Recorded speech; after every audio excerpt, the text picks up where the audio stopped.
Electrolysis क्या है? Electrolysis is the decomposition of chemical compound which is known as solute in the aqueous state or molten state, that is fused state, by the passage of direct electric current resulting in deposition of neutral atom at the respective electrodes. मतलब क्या है? मतलब decomposition of chemical compound, मतलब जो chemical compound उसे हम क्या बोलते हैं? इलेक्ट्रोलाइट, मतलब सॉल्ट, एसिड बेस और सॉल्ट। ओके, तो उसका डिकम्पोजिशन होगा, मतलब टूट जाएगा। कैसे टूट जाएगा? जब वो एक्वस सॉल्यूशन में रहेगा और मोल्टेन स्टेट में रहेगा। क्लियर?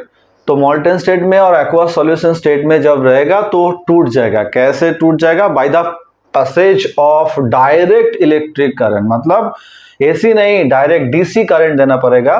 मतलब जो बैटरी से करंट निकलता है, डीसी का सोर्स बैटरी होता है। ओके, तो by the passage of direct electric current तब क्या होगा? And the deposition of ions as neutral atom, मतलब न्यूट्रल एटम फॉर्म में और डिपोजिशन होगा। कहां पे डिपोजिशन होगा? At the respective electrode. This total phenomenon, this process is known as electrolysis. Electrolysis मतलब इलेक्ट्रिसिटी से जब अब आयंस को सेपरेट कर दोगे और उसको डिपोजिशन करोगे, इस प्रोसेस को हम क्या बोलते हैं? इलेक्ट्रोलाइसिस। और इसका आउटपुट क्या है? इसका आउटपुट है करंट। मतलब इस प्रोसेस से हम लोग क्या करेंगे? इस प्रोसेस से करंट को हम ड्रॉ करेंगे फ्रॉम द सेल। आप जो बैटरी यूज करते हो घर में, बैटरी मतलब जो आप इन्वर्टर बोलते हो जिसे, वो बैटरी है एक्चुअली। इन्वर्टर मशीन वाला मशीन नहीं, उसका नीचे जो होता है बैटरी, एक्चुअली उसके अंदर जो प्रोसेस होता है वो है इलेक्ट्रोलाइसिस। क्लियर? उसमें सब फेमस एग्जांपल होता है लेड एसिटेट, जो बैटरी पहले दिन में यूज होता था, जो लेड एसिटेट सेल होता था, ब्लैक पोर्शन नेकेड होता था, तो वो है एग्जांपल इलेक्ट्रोलाइसिस। ओके, तो लिख लेते हैं डेफिनेशन, आप बुक से फॉलो कर लेना डेफिनेशन, मैं यहाँ पे दिखा देता हूं।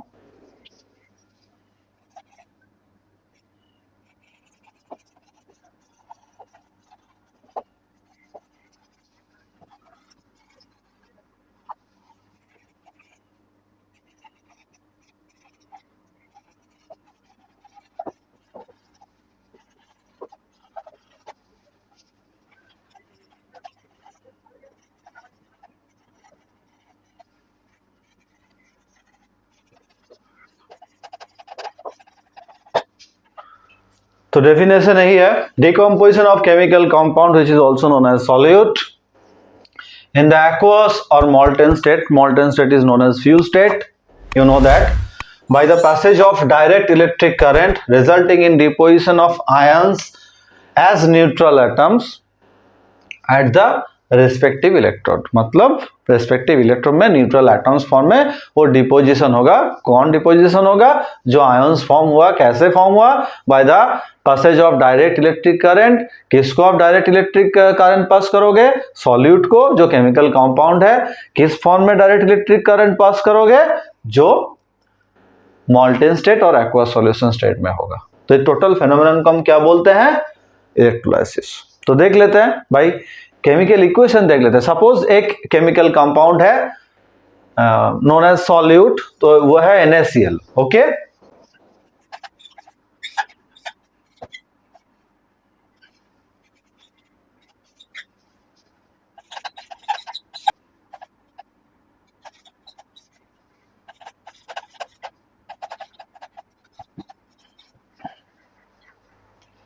तो ये था overall chemical reaction regarding to the electrolysis. मतलब एक सॉल्यूट होगा जो केमिकल कंपाउंड, ये केमिकल कंपाउंड, ये है केमिकल कंपाउंड NaCl, उसको हम डायरेक्ट इलेक्ट्रिक करंट पास कर रहे हैं by the passage of direct electric current. ये किस फॉर्म में रहेगा? आइदर फ्यूज स्टेट और इन एक्वस सॉल्यूशन स्टेट। मतलब इसको आप वाटर सॉल्यूशन बनाओ, नहीं तो इसको मोल्टेन स्टेट में ले जाओ, पिघला दो by the applying of heat apply करो, पिघला दो इसको और एक्वस वाटर में इसको डिसॉल्व कर दो। ये दोनों स्टेट में ही हो सकता है, उसके अगर कोई दूसरा स्टेट होगा तो नहीं होगा इलेक्ट्रोलाइसिस। तब क्या होगा? डायरेक्ट इलेक्ट्रिक करंट आप पास कर रहे हो तो क्या होगा? ये टूट जाएगा, बंदा अंदर से टूट जाएगा। तो टूट गया अभी, सेपरेट हो गया Na में NCl में, तो NaNCl अब सेपरेटली एग्जिस्ट नहीं कर सकता, सिर्फ सिंगल एटम एग्जिस्ट नहीं करता, तो आयन फॉर्म में आ जाएगा Na plus NCl minus, Na plus NCl minus. ये स्टेप आपको आ गया, ये हाफ स्टेप हुआ अभी। तब क्या होगा, जब आप पास करोगे रिजल्टिंग इन, रिजल्ट क्या होगा, आउटपुट क्या होगा, डिपोजिशन ऑफ आयंस, मतलब जो आयंस फॉर्म हुआ वो डिपोजिशन होगा। किधर डिपोजिट होगा, एट द रेस्पेक्टिव इलेक्ट्रोड्स, जो इलेक्ट्रोड्स है उसमें डिपोजिशन होगा। किस फॉर्म में, न्यूट्रल एटम के फॉर्म में डिपोजिशन होगा, राइट। तो उसमें दो इलेक्ट्रोड होता है, इलेक्ट्रोड क्या है क्या नहीं है सब जानेंगे, पहले जान लो दो इलेक्ट्रोड होता है, एक का नाम होता है एनोड, दूसरा का नाम होता है कैथोड, राइट। तो एनोड में नेगेटिव का डिपोजिशन होता है, मतलब जो एनायंस होता है सिर्फ एनोड में वही जाता है, और जो कैथोड होता है उसमें पॉजिटिव का डिपोजिशन होता है, मतलब जो कैटायन होता है वो कैथोड में जाता है। Is that clear to you, I hope so. तो इसमें एनायन क्या है, Cl माइनस, तो कहां जाएगा, एनायन एनोड, इस तरह याद रखो, एनायन एनोड, दोनों का एनायन A से स्टार्ट होता है, एनोड A से स्टार्ट होता है, तो आपको याद आ जाएगा एनायन कहां पे डिपोजिट होगा, एनोड में। कैटायन कहां पे डिपोजिशन होगा, कैथोड में। कैटायन C से स्पेलिंग स्टार्ट होता है, कैथोड भी C से स्पेलिंग स्टार्ट होता है, तो कैटायन मतलब पॉजिटिव आयन, तो हो जाएगा कैथोड में। तो clear, at anode Cl minus. अब Cl माइनस का मतलब क्या है, एक्सेस ऑफ इलेक्ट्रॉन्स। नेगेटिव कौन होता है, जिसमें इलेक्ट्रॉन ज्यादा होता है, चार्ज जिसमें ज्यादा होता है, तो ये इलेक्ट्रॉन छोड़ देगा। न्यूट्रल कैसे होगा, अगर जो एक्सेस है उसको आप छोड़ दो, तो ये एक्सेस है नेगेटिव है, तो नेगेटिव को उसने छोड़ दिया, 1e माइनस कर दिया, तो न्यूट्रल हो गया Cl। तो एनोड से आपको क्या मिलेगा, क्लोरीन गैस मिलेगा। अभी क्लोरीन एटम है, दो क्लोरीन एटम जब जमा हो जाएगा इसमें डिपोजिशन हो गया, फिर एक रिएक्शन होगा, फिर एक क्लोरीन आयन आएगा, फिर एक Cl इसमें डिपोजिशन होगा, तो दो Cl प्लस Cl2 बन जाएगा, तब वो क्लोरीन गैस वहां से निकलेगा, ग्रीनिश येलो कलर का गैस वहां से निकलेगा, तब समझना एनोड रिएक्शन हो रहा है। ओके, नेक्स्ट क्या होगा, कैथोड। आपका ऑब्जर्वेशन मैंने बता दिया। कैथोड में क्या होगा, ये तो आपको दिखाई नहीं देगा। कैथोड में क्या है, जो कैटायंस है वो कैथोड में जाएगा, राइट। क्यों जाएगा, कैसे जाएगा, वो बाद का पोर्शन है, अभी आप आउटलाइन समझ लो। कैथोड में कौन जाएगा, एनोड में कौन जाएगा, एनोड कैथोड क्या है, क्यों जाएगा, वो बाद, वो इनर पोर्शन का मामला है। अभी आप आउटलाइन समझ लो, थ्रू द डेफिनेशन क्या क्या आएगा। तो Na प्लस मतलब इसमें डेफिशिएंट ऑफ इलेक्ट्रॉन्स है, मतलब इलेक्ट्रॉन इसमें कम है। कितना कम है, 1 इलेक्ट्रॉन इसमें डेफिशिएंट है कंपेयर टू द प्रोटॉन। तो एक 1 इलेक्ट्रॉन ये ले लेगा, तो लेके ये भी न्यूट्रल हो जाएगा और कैथोड में डिपोजिशन होगा, कैथोड में नीचे में डिपोजिशन होगा, ये सिल्वरी ग्रे कलर का होता है। तो हो गया आपका इलेक्ट्रोलाइसिस रिएक्शन। अब एक्चुअली क्या है, इलेक्ट्रोलाइसिस प्रोसेस एक कैसे कैरी किया जाता है, electrolysis process is carried out in a non conducting vessel. मतलब एक वेसल होगा जो क्या होगा, नॉन कंडक्टिंग पार्ट होगा, मतलब प्लास्टिक और ग्लास से बना हुआ होता है। ग्लास से क्यों नहीं बना हुआ होता है, जनरली ग्लास को अवॉइड करते हैं हम लोग, क्योंकि ग्लास बहुत फ्रेजाइल होता है और हाईली कॉस्टली होता है, बहुत ज्यादा कॉस्टली होता है और फ्रेजाइल होता है, और कैरी करने भी बहुत ज्यादा दिक्कत। अगर कोई ग्लास मटेरियल होगा, तो सपोज वो मुंबई से गोवा आ रहा है और मुंबई से वेस्ट बंगाल आ रहा है, तो कैरी करने में बहुत ज्यादा दिक्कत हो जाएगा, फ्रेजाइल है, कॉस्टली है, तो इसीलिए ग्लास को हम लोग अवॉइड करते हैं। That's why electrolysis process is carried out in a non-conducting vessels, which is known as vessels, and this vessels is made of with plastic. Clear? अब क्या है, जो इलेक्ट्रोड्स, ओके, देख लेते हैं, डायग्राम भी देख लेते हैं।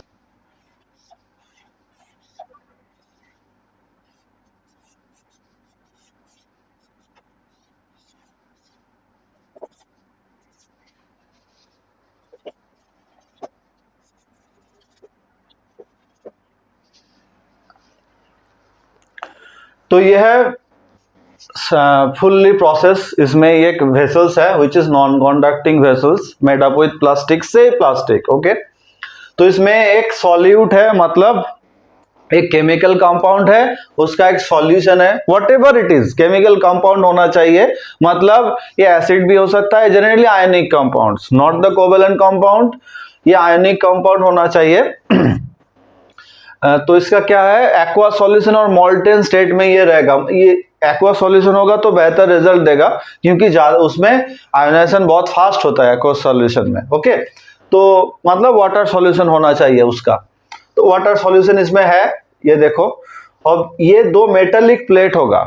ओके, मेटालिक प्लेट होगा, 2 प्लेट होगा, 2 से भी ज्यादा भी हो सकता है, मिनिमम 2 का रिक्वायरमेंट होता है। एक पॉजिटिव होगा, दूसरा नेगेटिव होगा। जो जितना बड़ा ये देख रहे हो, इसका ये पॉजिटिव का साइन होता है। बैटरी कैसे रिप्रेजेंट करते हैं? जिसका एंड लार्ज होता है, जिसका एंड स्मॉल होता है। जिसका एंड लार्ज होता है उसे हम पॉजिटिव बोलते हैं, जिसका एंड स्मॉल होता है उसे हम नेगेटिव बोलते हैं। तो मतलब एक इलेक्ट्रोड पॉजिटिव एंड होगा, दूसरा इलेक्ट्रोड नेगेटिव एंड होगा। The electrode which is connecting to the positive terminal of a battery is known as anode, whereas the electrode which is connected to the negative terminal of a battery is known as cathode. अब terminal का मतलब क्या है? Terminal मतलब and. Clear? मतलब जो electrode battery का positive and से जुड़ा हुआ है उसे हम क्या बोलेंगे? एनोड। तो anode itself is positive character, मतलब एनोड पॉजिटिव होता है। क्यों माइग्रेट होता है अभी आ जाएंगे। एनोड क्या होता है? पॉजिटिव होता है, क्योंकि ये बैटरी का जो पॉजिटिव पार्ट होता है उससे कनेक्टेड होता है। अब कैथोड क्या है? डेफिनेशन ऑफ कैथोड क्या है? This is the definition of cathode, the electrode which is connected to the negative terminal of a battery, negative end of a battery is known as cathode। मतलब battery का जो negative होता है उससे जो electrode connected होता है उसे हम क्या बोलते हैं? कैथोड। तो कैथोड इटसेल्फ नेगेटिव।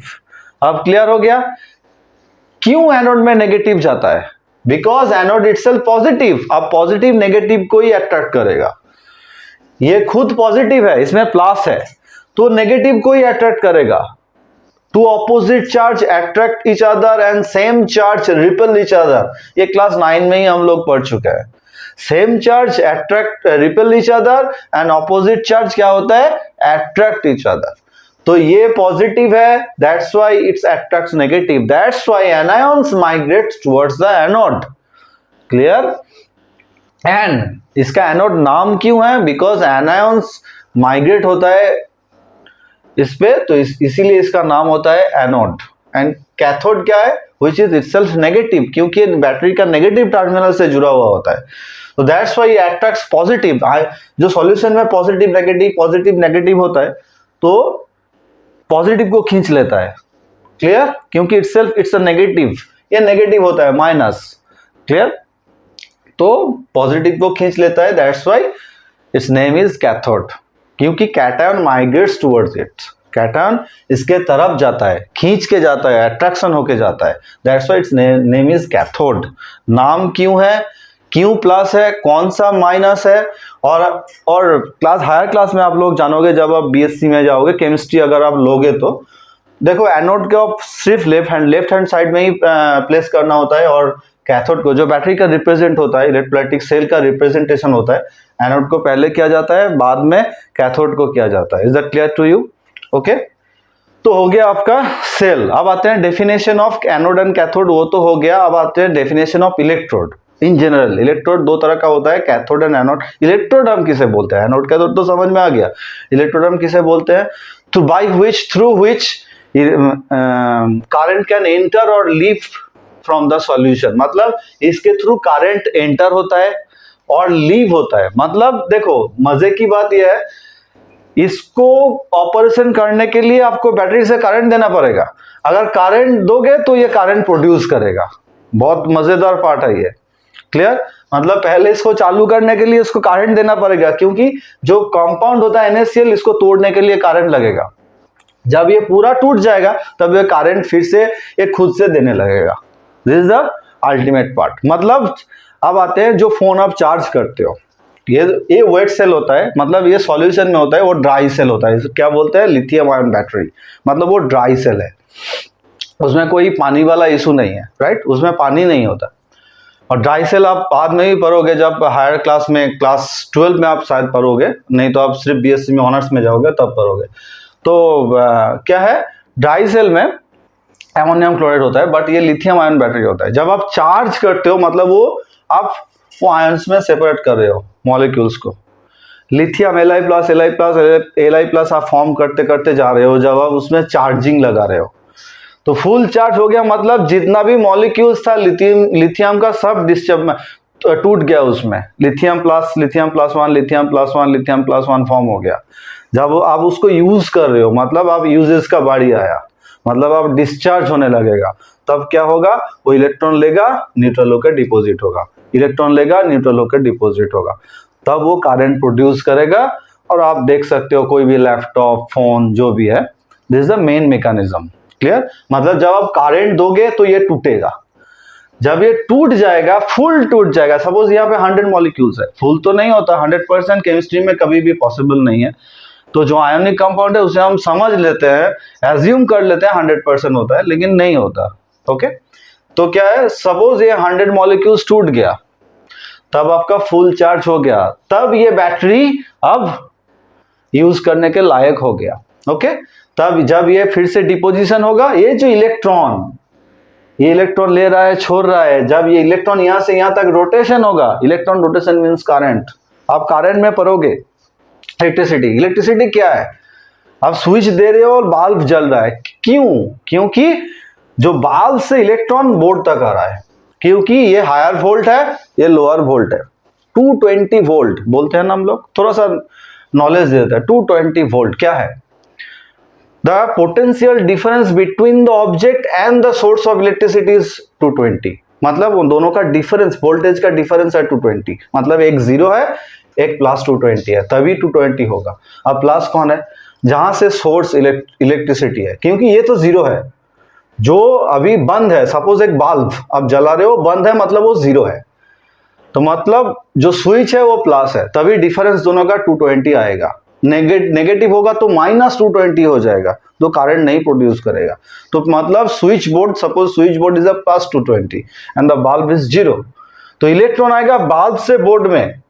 बोर्ड, सभी का यही कॉन्सेप्ट गलत होता है, बोर्ड से इलेक्ट्रॉन जाता है, नहीं, बल्ब से इलेक्ट्रॉन नहीं आता है, बोर्ड पे आता है, क्योंकि वो रीच ऑफ, वो ये प्लस है, मतलब प्लस कौन है, मतलब जिसका डेफिशिएंट ऑफ इलेक्ट्रॉन है, जिसका इलेक्ट्रॉन कम होता है उसे उसे प्लस से डिनोट किया जाता है, जिसका इलेक्ट्रॉन ज्यादा होता है उसे हम न्यूट्रल और नेगेटिव से डिनोट करते हैं। मतलब जो जीरो है वो न्यूट्रल है, उससे उसका ज्यादा इलेक्ट्रॉन है, तो इलेक्ट्रॉन उसके थ्रू बोर्ड पे आएगा, तब इलेक्ट्रिसिटी प्रोड्यूस होगा। सिमिलर केस यहाँ पे, जो इलेक्ट्रिसिटी यहाँ पे डिपोजिशन हो रहा है, कैथोड में इलेक्ट्रिसिटी, इलेक्ट्रॉन छोड़ रहा है कैथोड, एनोड में, एनोड से इलेक्ट्रिसिटी जाके थ्रू द सेल कैथोड में आ रहा है, जब ये इलेक्ट्रॉन यहां से घूम के इधर आएगा तभी इलेक्ट्रिसिटी प्रोड्यूस होगा। इधर आप बल्ब को कनेक्ट कर दो तो वो बल्ब ग्लो करने लगेगा। This is the main funda, nothing more than that. Okay, तो इलेक्ट्रिसिटी आपका हो गया। Now main portion is anode is known as oxidizing electrode and cathode is known as reducing electrode. बहुत बहुत ज्यादा इंपॉर्टेंट है, बहुत बहुत। क्यों oxidation, what do you mean by oxidation and what do you mean by reduction in chemistry? Sir, you will say that the addition of oxygen and the addition of electronegative element is known as oxidation, whereas the reduction means removal of oxidation and electronegative elements means reduction, right? वो chalcolithic as का definition था, मतलब जब arts produce हुआ था उस time का definition था। अभी डेफिनेशन क्या है, loss of electrons means oxidation and acceptance of electrons means reduction. तो एनोड में क्या होता है, loss of oxidation, because in anode क्या होता है, नेगेटिव आयंस जो होता है which is known as anion, anion यहाँ पे न्यूट्रल होता है। कैसे न्यूट्रल होगा, एनायन का एक्सेस ऑफ इलेक्ट्रॉन्स होता है, तो जो एक्सेस ऑफ इलेक्ट्रॉन्स होता है उसको वो छोड़ देता है, रिलीज कर देता है, that's why reduction of oxidation takes place, releasing of electrons takes place, that's why oxidation, here oxidation process is carried out, that's why it's known as oxidizing electrode. And in cathode acceptance of electrons takes place, that's why it's known as reduction, and the reduction process is carried out in cathode, that's why it's known as reducing electrode. Is that clear? Yeah, I hope so. Now oxidation reduction part तो हो गया, अब आते हैं main फंडा sir, कौन कौन सा सब्सटेंस इलेक्ट्रिसिटी मतलब इलेक्ट्रोलाइसिस होगा। सर आपने तो NaCl बता दिया, सिर्फ NaCl का नॉलेज में आ गया। अब कौन कौन सा सब्सटेंस कौन सा चुनोगे इलेक्ट्रोलाइसिस के लिए, मतलब बैटरी के सब जो सॉल्यूशन होता है उसको बनाने के लिए आप कौन कौन सा सब्सटेंस चुनोगे, राइट। जो आयोनिक कंपाउंड होता है उसे हम बोलते हैं इलेक्ट्रोलाइट्स, मतलब जो यहाँ पे सॉल्यूट है उसे हम क्या बोलते हैं, इलेक्ट्रोलाइट। इलेक्ट्रोलाइसिस वर्ड उसी से ही डिराइव किया गया है, इलेक्ट्रोलाइट से, मतलब जिस सब्सटेंस को आप by the passage of electricity, direct current must be, उसको तोड़ सकते हो, उसे हम इलेक्ट्रोलाइट बोलते हैं। मतलब जो सॉल्ट, जो एसिड, जो बेस होगा, जो सॉल्यूट होगा, सिर्फ उसी को हम इलेक्ट्रोलाइट बोलते हैं। तो इलेक्ट्रोलाइट सिर्फ यूज कर सकते हैं by the process of, in the process of electrolysis. तो इलेक्ट्रोलाइट है क्या, इलेक्ट्रोलाइट होता है जनरली आयोनिक कंपाउंड। क्यों आयोनिक कंपाउंड होता है, क्योंकि आयोनिक कंपाउंड को अगर आप सॉल्यूशन में डालोगे, वाटर सॉल्यूशन बनाओगे और फ्यूज स्टेट में ले जाओगे तो आयंस में सेपरेट हो जाता है। कोवेलेंट कंपाउंड भी होता है, but exception never been an example. Covalent जो पोलर कोवेलेंट कंपाउंड होता है सिर्फ उसी में होता है। जिसको नहीं पता वो मेरा केमिकल कंपाउंड जो बॉन्डिंग जो है वो चैप्टर देख लेना, बहुत इंपॉर्टेंट है, पोलर कोवेलेंट कंपाउंड, राइट। तो क्या है difference between electrolytes and non electrolytes, कौन इलेक्ट्रोलाइट्स हैं कौन नॉन इलेक्ट्रोलाइट्स है। मतलब जो इलेक्ट्रिसिटी प्रोड्यूस करेगा, इलेक्ट्रोलाइसिस प्रोसेस को कैरिड आउट करेगा, जो जिसका डिकम्पोजिशन होगा by the passage of electricity, right, तो उसे हम क्या बोलते हैं, इलेक्ट्रोलाइट्स। मतलब the compound which dissociates by the passage of direct electric current in the aqueous or molten state, resulting in decomposition of ion, deposition of ions as neutral atoms in the respective electrodes is known as electrolytes। मतलब जिसका ये process होगा, simple definition में, आप electricity pass करोगे वो टूट जाएगा, उसके बाद वो डिपोजिशन होगा, सिर्फ उसी कंपाउंड्स को हम क्या बोलेंगे, इलेक्ट्रोलाइट्स। उसका एग्जांपल क्या होगा, all ionic compounds are electrolytes. All ionic compounds मतलब जो कंपाउंड्स आयन से बना हुआ होता है। अब क्वेश्चन है सर ये तो समझ में आ गया आयोनिक कंपाउंड्स, लेकिन हम समझेंगे कैसे whether this is ionic compounds और non ionic compounds which is known as covalent compounds, right. तो आयोनिक कंपाउंड्स जो है स्ट्रॉन्ग एसिड्स होगा। स्ट्रॉन्ग एसिड्स में कौन आएगा, H2SO4, HNO3, HCl, याद रखना, बाकी एसिड नहीं होगा। H2SO होगा, बहुत कम हो जाएगा, तो वो फायदे के लिए नहीं है। H2SO4, HNO3, HCl एसिड में हो जाएगा, स्ट्रॉन्ग एसिड्स। स्ट्रॉन्ग बेस में कौन कौन है, sodium hydroxide, potassium hydroxide, calcium hydroxide, चून, लाइम वाटर, जो हम बोलते हैं कैल्शियम हाइड्रोक्साइड लाइम वाटर। तो क्या है वो थोड़ा होगा, ज्यादा नहीं होगा, but sodium hydroxide, potassium hydroxide is the best example, okay. And salt में क्या है, सॉल्ट में तो बहुत है, बहुत strong acid and strong base से जो सॉल्ट बनता है, तो वो सभी सॉल्ट होगा इलेक्ट्रोलाइट्स। सॉल्ट का एग्जांपल बहुत ज्यादा है क्योंकि सॉल्ट ही ज्यादातर यहाँ पे लिया जाता है। इलेक्ट्रोलाइसिस का बहुत ज्यादा एप्लीकेशन होता है। इलेक्ट्रोप्लेटिंग जो आप यूज, ब्रोंज का जो ऑर्नामेंट्स यूज करते हो, दिखेंगे हम लोग कैसे होता है, कैसे सब कुछ जानेंगे इसी चैप्टर में, तो स्किप मत करना, ओके। तो कहाँ था, हाँ, इलेक्ट्रोलाइट्स एंड नॉन इलेक्ट्रोलाइट्स कौन है, मतलब जो इलेक्ट्रिसिटी पास करने से, डायरेक्ट इलेक्ट्रिक पास करने से जिसका डिसोसिएशन नहीं होता, जो करंट नहीं कैरी करता, उसे हम बोलते हैं नॉन इलेक्ट्रोलाइट्स। डेफिनेशन हम बुक से पढ़ लेना। तो क्या है इसका एग्जांपल क्या होगा, कोवेलेंट कंपाउंड, मतलब जिसका आयोनाइजेशन नहीं होता है, सॉरी जिसका डिकम्पोजिशन नहीं होता है। Ionization is a different thing, decomposition is a different thing. Covalent compound का आयोनाइजेशन होता है, ओके, डिसोसिएशन नहीं होता। तो जिसका डिसोसिएशन नहीं होता उसे क्या होगा, वो नॉन इलेक्ट्रोलाइट्स के पार्ट में आएगा। अब क्वेश्चन क्या है, कौन नहीं होता, ऑल कोवेलेंट कंपाउंड्स। अगर कोवेलेंट बॉन्ड का कोई कॉन्सेप्ट नहीं है, वो chemical bonding is important, chemical bond देख लो, सॉल्ट देख लो, पूरा क्लियर हो जाएगा, ओके। मेरा प्रीवियस वीडियो है सॉल्ट केमिकल बॉन्ड, पूरा क्लियर हो जाएगा। अब कोवेलेंट कंपाउंड का pure water, okay, sucrose, glucose, benzene, toluene, these are the examples of non-electrolyte. Pure water of कभी भी इलेक्ट्रिसिटी, प्योर वाटर से इलेक्ट्रिसिटी प्रोड्यूस नहीं होता। वाटर में NaCl आप डाल दो, नहीं तो थोड़ा सा स्मॉल एसिड डाल दो, तभी वो इलेक्ट्रिसिटी प्रोड्यूस करेगा, नहीं तो नहीं करेगा। नाउ द इलेक्ट्रोलाइट्स तो आपका हो गया, इलेक्ट्रोलाइट्स एंड नॉन इलेक्ट्रोलाइट्स क्या है क्या नहीं है, बुक से आप पढ़ लेना।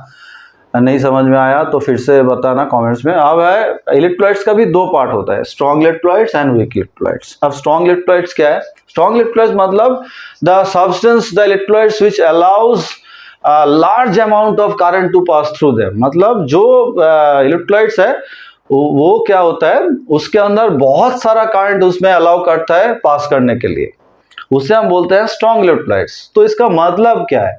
डेफिनेशन को पढ़ के कोई भी कुछ नहीं समझ सकता।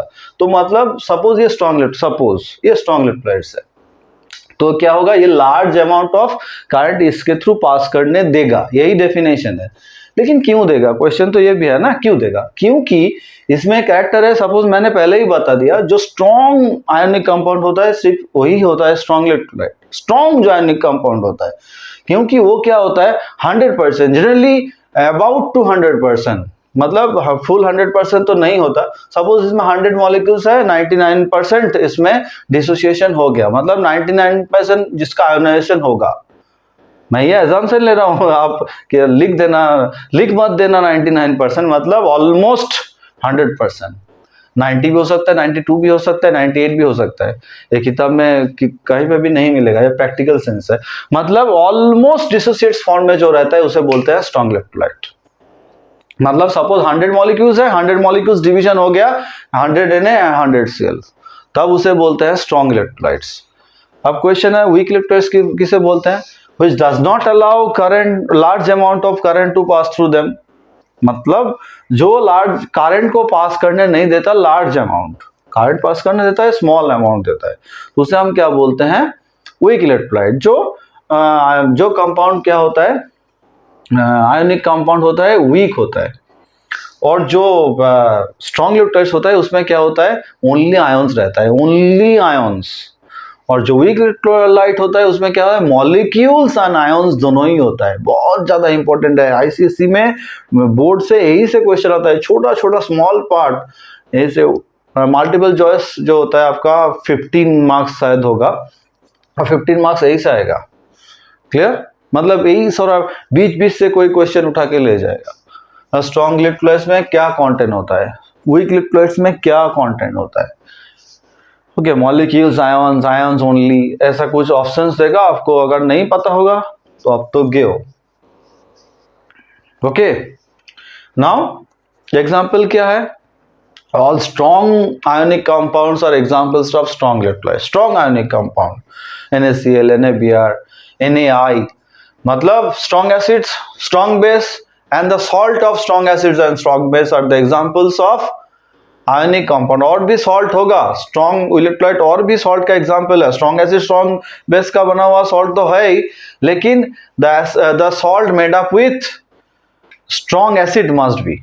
वीक बेस होगा तभी चलेगा। सपोज वीक बेस का एग्जांपल है ammonium hydroxide, and strong acid का एग्जांपल है HCl, तो मतलब NH4Cl is an example of strong salt and which will be the strong electrolyte. But Na2CO3 is an example of salt, because Na2CO3 कहां से आया? NaOH से आया, and H2CO3 से आया। NaOH is an example of strong base and H2CO3 is an example of weak base। But ये दोनों जब रिएक्शन करेगा तो प्रोड्यूस होगा Na2CO3, but this is a example of weak electrolyte. तो मतलब जो सॉल्ट बनता है स्ट्रॉन्ग एसिड से, उस सॉल्ट को आप उठाओ आंख बंद करके, हो जाएगा आपका स्ट्रॉन्ग इलेक्ट्रोलाइट। लेकिन जो सॉल्ट बनता है वीक एसिड से, वो हो जाएगा weak electrolyte. Is that clear? किताब अच्छी तरह से फॉलो कर लेना, difference between strong electrolyte and weak electrolyte. तो अब अभी हमने क्या क्या सीखा, डेफिनेशन ऑफ इलेक्ट्रोलाइसिस, उसका अंदर का प्रोसेस रिएक्शन क्या होता है सीख लिया, इलेक्ट्रोड क्या है, किस तरह का इलेक्ट्रोड होता है, कैथोड एंड एनोड दो तरह का इलेक्ट्रोड्स होता है। ओके, उसको oxidizing electrode and reducing electrode किसे किसे कहा जाता है। And now the strong electrolyte, weak electrolyte, non electrolyte, तो डिस्टिंग्विशन है वो भी हमने देख लिया। ओके, अब आते हैं डिसोसिएशन एंड आयोनाइजेशन। बहुत बहुत ज्यादा इंपॉर्टेंट है। डिसोसिएशन क्या है? What do you mean by dissociation? The separation of ionic compound is known as dissociation and the separation of covalent compound is known as ionization. नाम में ही छुपा हुआ है। आयोनाइजेशन किसे बोलेंगे? जिसका आयन नहीं है, जो आयन फॉर्म कर रहा है उसे हम आयोनाइजेशन बोलेंगे। कौन आयन से बना हुआ नहीं होता? कोवैलेंट कंपाउंड आयन से बना नहीं होता।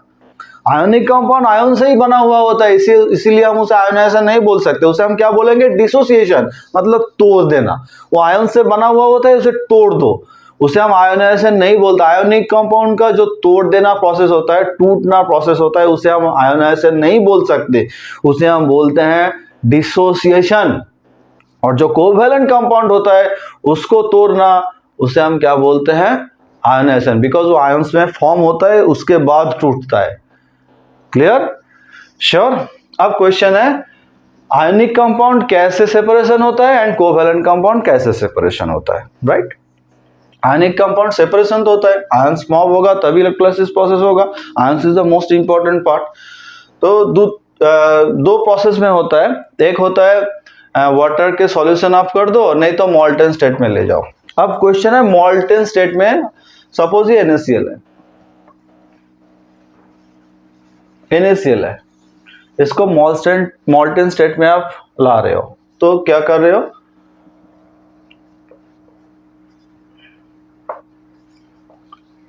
द बॉन्ड, ये दोनों का बिटवीन बॉन्ड है Na plus and Cl, very strong bond, because they are strong electropositive and electronegative element, तो very strong bond in between them. तो आप मॉल्टन स्टेट हम किसे बोलते हैं? मॉल्टन स्टेट हम पिघलाना। तो मतलब आप हीट अप्लाई कर रहे हो, इसको पिघला रहे हो। हीट जब आप अप्लाई कर रहे हो तो हीट एनर्जी किस तरह से स्टोर होता है बॉडी में? फर्स्ट वाइब्रेशनल एनर्जी प्रोड्यूस करता है। वाटर को हीट दो, क्या होगा? फर्स्ट इधर उधर ऐसे ऐसे करेगा वाटर मॉलिक्यूल्स। देखना, फर्स्ट ऑब्जर्वेशन करना, थोड़ा थोड़ा बबल होगा, उसके बाद क्या होगा? ऊपर नीचे आएगा, मतलब उसका वाइब्रेशन हो रहा है। तो मतलब वाइब्रेशनल एनर्जी उसमें दे रहा है। ओके, तो वाइब्रेशन एनर्जी उसके बाद क्या होगा? वाइब्रेशन एनर्जी उसके बाद ट्रांसफॉर्म हो जाएगा काइनेटिक एनर्जी में। मतलब वाटर मॉलिक्यूल्स अब धीरे धीरे लेयर चेंज हो रहा है, मतलब वो इधर उधर हो रहा है, बॉयल हो रहा है, उसे हम बॉइलिंग कहते हैं। मतलब मॉलिक्यूल्स भाग रहा है अंदर, बहुत जोर से भाग रहा है। तो मतलब काइनेटिक एनर्जी कन्वर्टेड,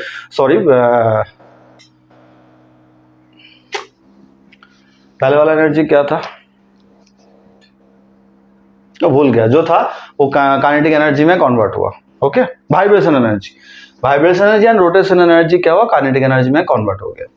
तो काइनेटिक एनर्जी तब क्या होगा? जब काइनेटिक एनर्जी में कन्वर्ट होगा तो भाई होते होते ये Na है, ये Cl है, तो दोनों का डिस्टेंस बढ़ जाएगा, होते होते दोनों सेपरेशन हो जाएगा। तो मतलब ये जो दोनों का लिंक था काट हो जाएगा, बॉन्ड टूट जाएगा, हीट देने से यही होता है। क्लियर? तो तब ये Na plus and Cl minus, that's why molten state और aqua solution state is very important. Definition में वो जो लाइन था, in aqua solution state and molten state, या मिस मत करना, ये वेरी इंपॉर्टेंट, क्योंकि ये दोनों स्टेट में ही सिर्फ ये होता है। तो मॉल्टन स्टेट का खत्म हो गया, अब आते हैं एक्वा सॉल्यूशन स्टेट में। वो जो कोवैलेंट कंपाउंड और आयोनिक कंपाउंड दोनों का ही प्रोसेस सेम ही होता है, मतलब दोनों मॉल्टन स्टेट में लाओ, हीट अप्लाई करो, तो यही प्रोसेस होता है। अब आते हैं वाटर सॉल्यूशन स्टेट में, Na plus and Cl minus, right? NaCl, तो मतलब ये माइनस डेल्टा होता है, प्लस डेल्टा होता है, क्योंकि आयोनिक कंपाउंड होता है, ऑलरेडी आयंस में ही प्रेजेंट होता है। अब आते हैं वाटर, ऐसे होता है वाटर का स्ट्रक्चर। तो वाटर जो एंगल होता है in between hydrogen to hydrogen, this is 104 degree, 104 degrees होता है in between angle oxygen and hydrogen. Okay, तो क्या होगा? तो ये ऑक्सीजन जो नेगेटिव है, ये प्लस है, ये सोडियम को अट्रैक्ट करेगा और ये हाइड्रोजन को अट्रैक्ट करेगा, इसलिए Cl माइनस जो है ये H प्लस को अट्रैक्ट करेगा और O माइनस जो है Na को अट्रैक्ट करेगा और दोनों को खींच लेगा, तो ये बॉन्ड टूट जाएगा। क्यों खींचेगा? क्यों माइनस रहेगा? This property of water is known as dielectric constant. मतलब वाटर की प्रॉपर्टी है, अगर उसमें कोई कंपाउंड दो, आयोनिक कंपाउंड स्पेशली तो दो तो क्या होगा, उसको तोड़ देगा। And this property, the measurement of this property is known as dielectric constant, and the water has the highest dielectric constant among all the solvent. बहुत ज्यादा हाई है इसका वैल्यू, तो वो तोड़ देता है बीच का बॉन्ड को, इसीलिए आयनिक कंपाउंड बहुत फास्ट वाटर में सॉल्युबल हो जाता है। आप सॉल्ट दो उसमें, सोडियम क्लोराइड जो हम टेबल सॉल्ट, नॉर्मल सॉल्ट बोलते हैं, जिसको हम कंज्यूम करते हैं, खाते हैं, तो दो ए फ्यू सेकेंड्स तो क्या होगा, वैनिश, डिजोल्व हो जाएगा, क्योंकि वाटर का डाइलेक्ट्रिक कांस्टेंट बहुत ज्यादा हाई है। क्लियर? बट कोवेलेंट कंपाउंड इसमें इस तरह से डिजोल्व नहीं होता। कोवेलेंट कंपाउंड का डिजोल्व करने का तरीका इसमें थोड़ा अलग होता है। जो पोलर कोवेलेंट कंपाउंड है उसका डिजोल्व करने का तरीका सेम होता है। सपोज HCl लाओ, इसमें ये वाटर है, ये वाटर हो गया आपका, आप HCl ला रहे हो, ओके, HCl ला रहे हो, ये HCl है, ये वाटर है, ये माइनस है, ये प्लस है, तो दोनों थोड़ा बॉन्ड कर लेगा, मतलब उसको खींच लिया। सिमिलरली Cl माइनस, इसको खींच लिया तो ये बॉन्ड बीच से टूट जाएगा। सिमिलर प्रोसेस होगा due to the high dielectric constant. ये प्रॉपर्टी क्यों शो कर रहा है, इसको मतलब इसका पार्टनर था, इसको पार्टनर को खींच लिया, थोड़ा ढीला है ना ऑक्सीजन का कैरेक्टर और हाइड्रोजन का कैरेक्टर, लेकिन क्या है, इस ढीला कैरेक्टर को कैसे मेजरमेंट करते हैं, बाय द डाइलेक्ट्रिक कांस्टेंट। जिसका डाइलेक्ट्रिक कांस्टेंट वैल्यू ज्यादा होगा वो ज्यादा खींचेगा, तो मतलब बॉन्डिंग तोड़ने का काम ज्यादा करेगा वो। क्लियर? लेकिन अगर आप सुक्रोज डालोगे, ग्लूकोज डालोगे, शुगर डालोगे वाटर में, तो वो भी डिसॉल्व हो जाता है। क्यों होता है, उसका मैकेनिज्म थोड़ा अलग होता है, क्योंकि वाटर में जो होता है, वाटर में क्या होता है, फिर से वाटर तो एक मॉलिक्यूल से नहीं बनता, numbers of numbers, thousands of thousand, millions of billions of trillions of molecules उसमें रहता है।